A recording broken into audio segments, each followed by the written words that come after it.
ছোট বাইবেল সেটা বলছি। ছোট বাইবেলে কত আছে, বড় বাইবেলে কত বলতো? হালেলুয়া।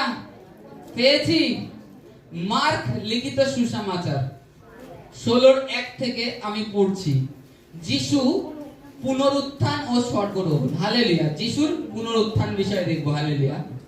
বিশ্রাম দিন অতীত হইলে পর মগদলিনী মরিয়ম, যাকবের মাতা মরিয়ম এবং সালোমি সুগন্ধিত দ্রব্য ক্রয় করিলেন, যেন গিয়া তাহাকে মাখাইতে পারেন। পরে সপ্তাহের প্রথম দিনে তাহারা অতি প্রত্যুষে সূর্য উদিত হইলে কবরের নিকটে আসিলেন।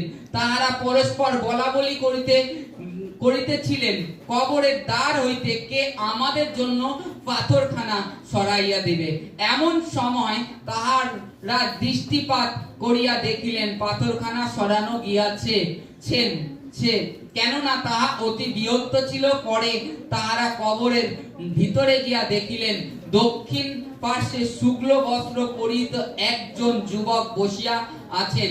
তাহাতে তাহারা অতিশয় বিস্ময়পন্ন হইলেন। তিনি তাহাদিগকে কহিলেন, বিস্ময়পন্ন হইও না, তোমরা নাসরতীয় যিশুর অন্বেষণ করিতেছ। যিনি ক্রুশে হত হইয়াছিলেন তিনি উঠিয়াছেন, এখানে নাই। দেখো, এই স্থানে তাহাকে রাখা গিয়াছিল। কিন্তু তোমরা যাও, তাহার শিষ্যগণকে ও আর পিতরকে বলো, তিনি তোমাদের অগ্রে গালিলে যাইতেছেন, যেমন তিনি তোমাদিগকে বলিয়াছিলেন, সেইখানে তোমরা তাহাকে দেখিতে পাইবে। হালেলুয়া। আর পড়বো না।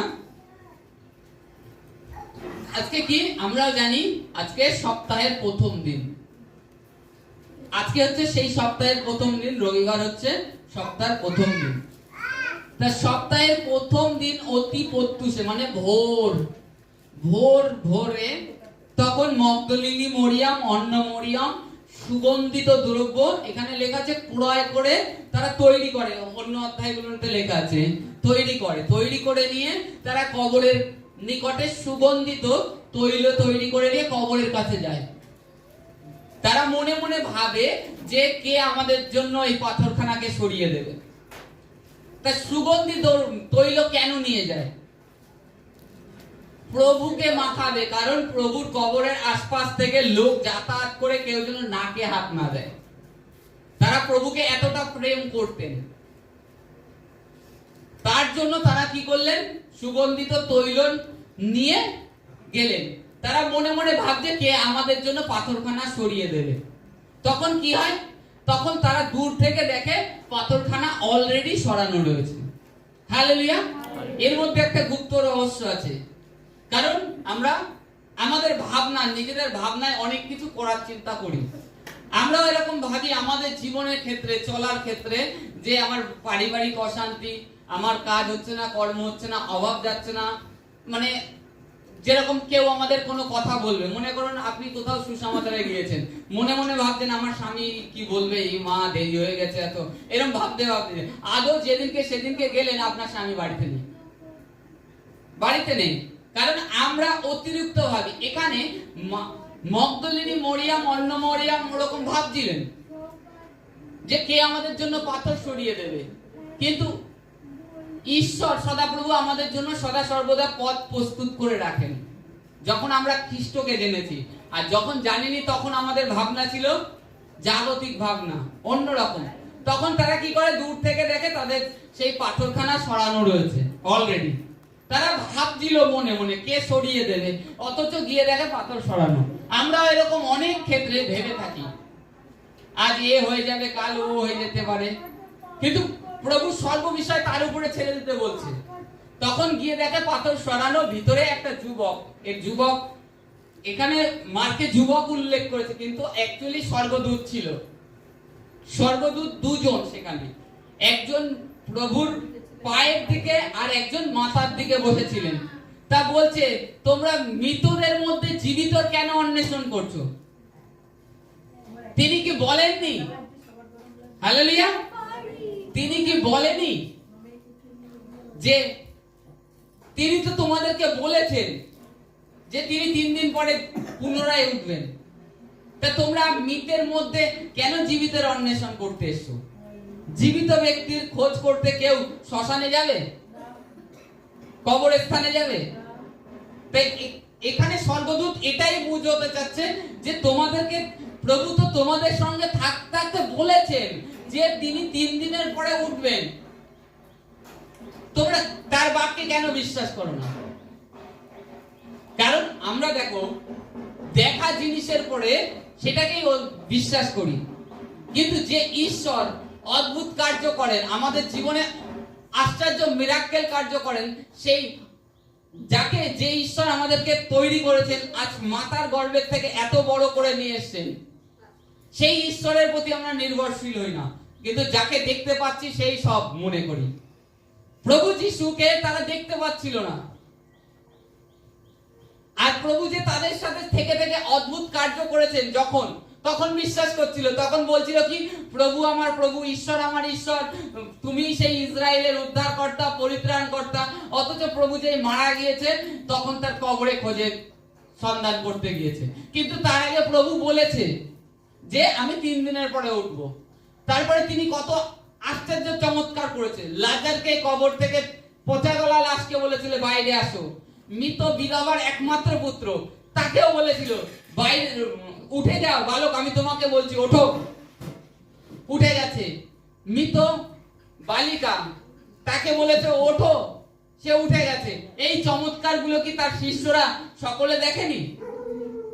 দেখেও অবিশ্বাস, কারণ প্রভুকে দেখেছে, তারা দেখেছে প্রভুকে ক্রুশে মারা হয়েছে, পেরেক মারা হয়েছে, গায়ে পোড়া মারা হয়েছে, মর্মান্তিক ভাবে তাকে হত্যা করা হয়েছে, কারণ তারা সেই প্রভুর ওই শরীরটার উপরে লক্ষ্য করেছিল। কিন্তু প্রভু যে আত্মার গুপ্ত ভেদ তাদের কাছে অলরেডি প্রকাশ করে দিয়ে গেছে, পুরো জগতের কাছে। যেরকম বাক্যে যদি দেখি, শাস্ত্রীয় ফরাসিদের কাছে বলছে যে, শাস্ত্রীয় ফরাসিরা এসে বলছে তুমি সেই মসিহ, তাহলে তুমি যে এসছো সেই, তাহলে তোমার চিহ্ন দেখাও কিছু আকাশ হইতে আমাদেরকে। তিনি বলছে জোনা চিহ্ন ছাড়া আর কোন চিহ্ন তোমাদিগকে দেয়া যাবে না, এই কালে দুষ্টু ব্যভিচারীদেরকে। জোনা চিহ্নর মানে কি? জোনার চিহ্ন মানে এই রূপ, জোনা যেরকম মাছের গর্ভে 3 দিন 3 রাত ছিলেন, তারপরে তাকে নিনবিয়েতে মাছ উকড়ে বমি করে ফেলে দেয়, কারণ ঈশ্বর সদাপ্রভুর আজ্ঞা ছিল।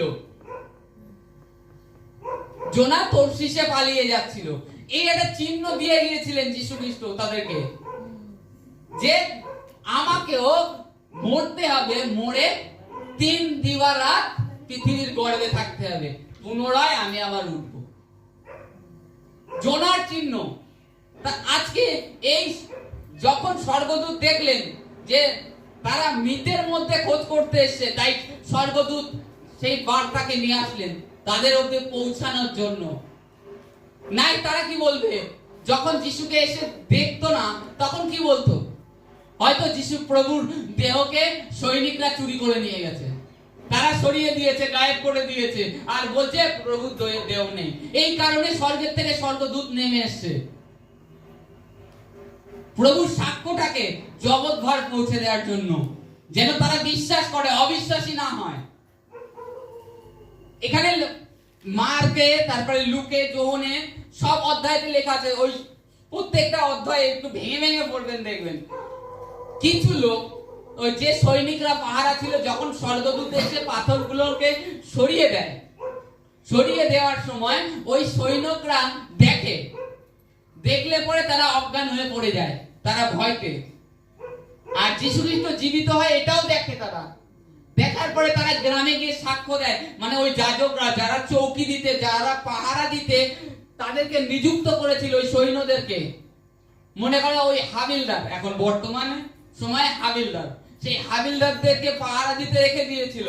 তারা গিয়ে যাজকদের কাছে বলছে এরকম এরকম, ওই যে যিশু বলেছিল যে তিনি মরার পরে জীবিত হবে, ঠিক সেটাই হয়ে গেছে, স্বর্গের থেকে স্বর্গদূত এসে পাথর সরিয়ে দিয়েছে, আর তিনি উঠেছে, জীবিত হয়ে গেছে। তখন তাদেরকে কি করা হয়? তাদেরকে টাকা দেওয়া হয় তাদের মুখটাকে বন্ধ করার জন্য। তোমরা কিছু বলো না, যা বলার আমরা বলবো। যা যাজকরা বলছে যা বলার আমরা বলবো, রাজার কাছে হোক, গ্রামের লোকের কাছে হোক। আজকেও আমাদের এখানে প্রভুর সুসমাচার দেয়া হয়, ধার্মিকতার পথের বিষয় শিক্ষা দেয়া হয়, এটাকে লোকে বলে টাকা দেয়। আজকেও বর্তমান যুগে এটাকে বলে টাকা দেয়, কিন্তু না, সত্যকে চাপানোর জন্য টাকা দেয়া হয়, মিথ্যা সাক্ষ্য প্রস্তুত করা হয়। আর সেটাই জগতে সেই ওই থেকেই চলে আসছে। স্বর্গদূত জাস্ট এসেছিলেন ওই বিষয়, যাতে তারা মৃত বলে মগদলিনী মরিয়ম ফিরে চলে না যায়, গিয়ে তার শিষ্যদের কাছে একটা ভ্রান্তি সৃষ্টি করে দেয় যে প্রভু আর ওঠেনি, প্রভু নেই, প্রভু দেহকে চুরি করে নিয়ে গেছে সৈন্যরা কিংবা যাজকরা। এই কারণে স্বর্গদূত স্বর্গের থেকে নেমে এসেছিলেন, এসে তাদের সম্মুখে সাক্ষ্য দিয়েছিলেন যে তোমরা মৃতের মধ্যে জীবিতের কেন খোঁজ করছো। আজকে ওই ঈশ্বরের খোঁজ করো। বাইবেলে লেখা আছে তুমি যখন প্রার্থনা করো তোমার অন্তরাগারে প্রবেশ করো, গিয়ে দরজা দাও, একান্তভাবে প্রার্থনা করো। তোমরা যদি কোনো কিছুর সম্মুখে ঈশ্বরকে খোঁজো, পাবে না। ঈশ্বর জীবন্ত, সে তোমার অন্তরে আছে, আর তোমাকে বলছে তুমি অন্তরাগার থেকে তাকে আহ্বান করো, উত্তর দেবে। আজকে প্রভু যেরকম তিনি পুনরুত্থাপন হয়েছেন, তিনি সপ্তাহের প্রথম দিন, আজকে মানে 2000 বছর আগে আজকের এই দিনটাতে, আজকে আপনাদের শরীরেও কোনো সমস্যা থাকলে তার থেকে প্রভু আপনাদেরকে উঠাবেন প্রভু বাক্যে।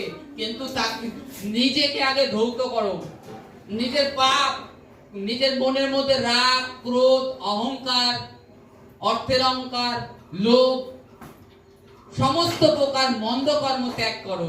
তবে যীশু খ্রিস্টের যেরকম মৃত কবর থেকে উঠাছে, তোমাকে মানে তোমার শরীরের শারীরিক রোগ ব্যাধির থেকে ওঠাবে, প্লাস তোমাকে অনন্ত জীবনের জন্য বেছে নিয়ে তোমাকে সেই সিয়নের রাজ্যে, স্বর্গ রাজ্যে নেবে। যেরকম যীশু খ্রিস্ট প্রভু তিনি উঠেছেন, তাকে মারা হয়েছিল প্লাস জীবিত হয়েছেন। আজকে আমাদের এই শরীরটা প্রভু যিশুতে একদিন নিদ্রাগত হবে, কিন্তু আমাদের যে আত্মাটা আছে প্রভু আবার সেই আত্মাটাকে তুলবেন অনন্ত রাজ্যের জন্য, যে রাজ্যের কখনো শেষ নেই, সেই রাজ্যের জন্য আমাদেরকে তুলবেন। অতএব আমরা প্রভুর বাক্য, খালি শারীরিক সুস্থতা নয়, সুস্থতা ঈশ্বর দেবে, কিন্তু আগে নিজেদেরকে শুদ্ধ করুন, পবিত্র করুন। আমরা বাইবেল যদি দেখি যে প্রভু যীশু খ্রিস্ট একমাত্র পবিত্র পরমেশ্বর ছিলেন, তিনি পবিত্রভাবে এসেছিলেন, আর তার ব্লাডও পাওয়া গিয়েছে 2000 বছর আগে। বৈজ্ঞানিকরা যে বৈজ্ঞানিক পেয়েছিলেন, তিনি সেটাকে পরীক্ষা করে দেখেন, ওতে ব্লাড খালি স্ত্রীর ব্লাড ছিল, নারীর ব্লাড, কোনো পুরুষের ব্লাড ছিল না। আর দ্বিতীয়ত তার যে ব্লাড, সেই ব্লাডটা আলাদা, জগতের কোনো কিছুর সাথে তার ব্লাডের ম্যাচিং হয় না। তা ঈশ্বর যিনি জীবন্ত, তিনি তোমাকেও জীবন্ত করবেন। তিনি যেরকম মানে কবর থেকে জীবিত হয়েছেন, তোমাদের মৃত শরীরকে, মৃত আত্মাকে আবার জীবিত করবেন। Hallelujah, hallelujah, hallelujah, hallelujah.